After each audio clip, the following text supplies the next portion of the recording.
Iniciando protocolo, nivel de acceso autorizado. Proyecto activo, archivo confidencial. Adolfo López Mateos fue presentado como el rostro amable del PRI. Carismático, sonriente, cercano al pueblo. Su imagen encarnaba el optimismo del milagro mexicano. Fábricas encendidas, empleos en aumento y una clase media que empezaba a soñar. En los discursos hablaba de justicia social, de unidad y de progreso. Era el presidente moderno que prometía llevar a México al futuro. Pero detrás de esos aplausos se construía algo más oscuro, una maquinaria política cada vez más centralizada y vigilante. Mientras el país crecía en cifras, el poder se concentraba en un solo partido. Su gobierno fue el puente que entre la revolución y la llamada dictadura perfecta del PRI. Durante el gobierno de López Mateos, el PRI dejó de ser solo un partido. Se volvió el sistema mismo. El Congreso votaba al unísono. Los periódicos publicaban lo permitido. Y las calles estaban llenas de carteles que decían Unidad Nacional. Pero detrás de esa unidad había miedo. El delito de disolución social convirtió cualquier crítica en traición. Estudiantes, periodistas o sindicalistas podían acabar vigilados o desaparecidos. El gobierno ofrecía con una mano becas, obras y empleos, y con la otra repartía censura, listas negras y golpes silenciosos. Las universidades fueron infiltradas, los gobiernos controlados, la prensa domesticada. Los discursos hablaban de democracia, pero todo estaba escrito antes de empezar. Los líderes que intentaban romper el molde eran observados, fichados o reeducados por el Estado. Cada institución servía para mantener el equilibrio del poder. No importaba si eras obrero, campesino o estudiante, todos terminaban atados al mismo engranaje. Así se levantó una maquinaria perfecta, un país que parecía libre, pero donde nadie se movía sin permiso. El régimen había encontrado su fórmula: control total disfrazado de estabilidad. Y con López Mateos, México aprendió una lección que duraría décadas.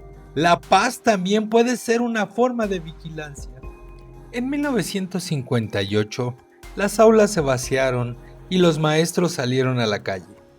Liderados por Otón Salazar, miles marcharon hasta el Zócalo para exigir salarios justos y democracia sindical.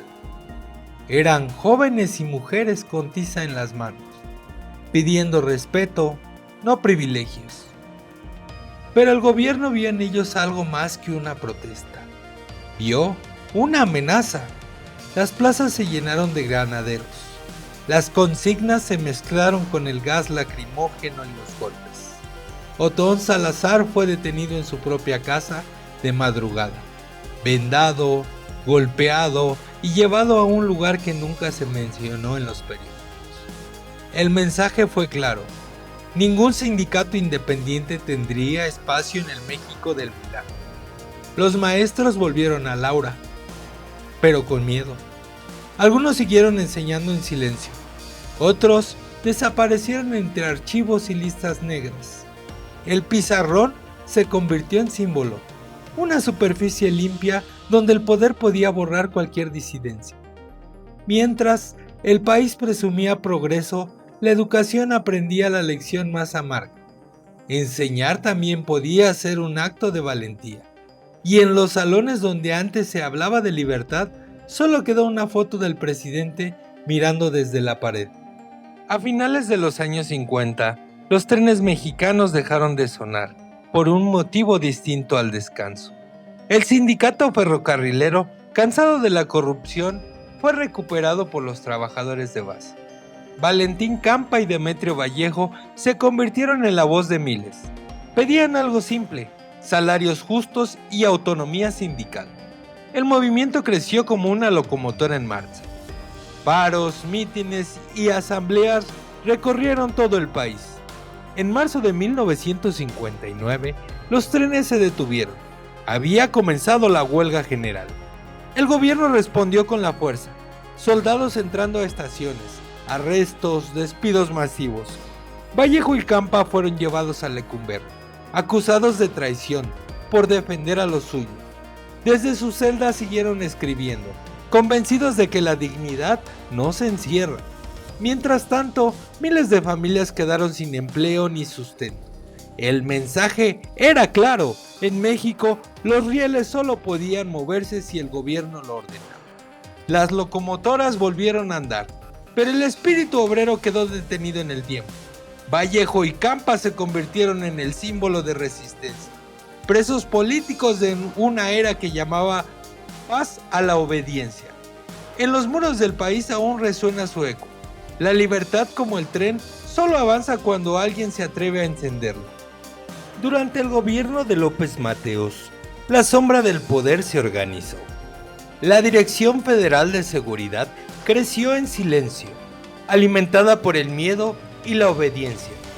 Sus agentes vigilaban aulas, fábricas y cafés, donde bastaba opinar distinto para ser señalado. Los expedientes se multiplicaban: nombres, rostros, direcciones, hábitos. Todo México fechado, en nombre de la paz. Artistas, obreros y estudiantes aparecían en esos archivos como enemigos del orden.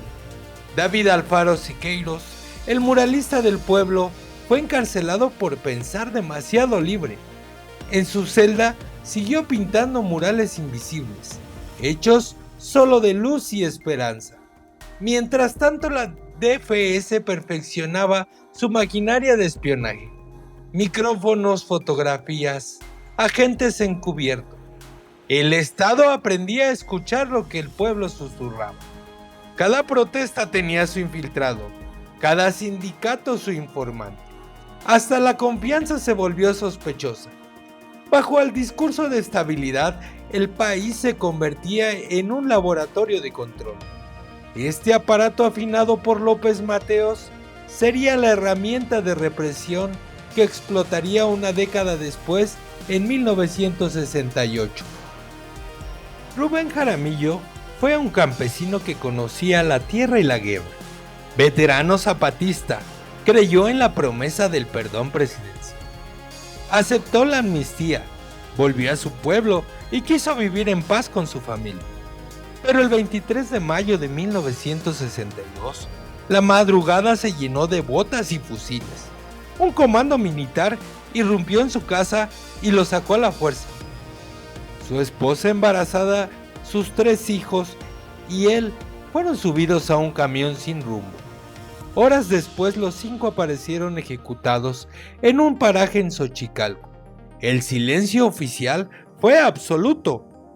El mensaje era claro: en México del progreso, los líderes campesinos seguían siendo enemigos del Estado. Adolfo López Mateos entendió que el poder no se grita, se administra. Bajo su mandato, el PRI se convirtió en una máquina perfecta. Sindicatos, campesinos y empresarios, todos bajo un mismo control. El discurso era nacionalista, pero la estructura era de obediencia. Quien recibía apoyo del Estado debía pagar con lealtad. López Mateos dejó al PRI más fuerte que nunca, un partido con un rostro de pueblo, pero alma de corporación. Y cuando entregó el poder a Díaz Ordaz, el sistema ya estaba completo. Había construido el molde del autoritarismo moderno mexicano. Hasta hoy persisten las dudas sobre quién fue realmente Adolfo López Mateos. Su origen y su título profesional quedaron envueltos en sombras y versiones cruzadas. En 1967, una enfermedad lo dejó en coma. México tenía un presidente vivo, pero ausente. 2 años después, en 1969, Su muerte solo confirmó lo que el país ya sabía. El poder se había quedado sin rol. Sin embargo, su legado siguió respirando. El PRI ya no era un partido, era el Estado mismo. Para unos, López Mateos fue el gran modernista. Para otros, el político que perfeccionó la represión elegante. Y al final, queda una sola pregunta. ¿Puede haber progreso cuando se construye sobre el mito? Agradecemos la distinción de su atención. Nos vemos en el próximo archivo. Protocolo finalizado. Hasta el próximo archivo. Y no olvides suscribirte.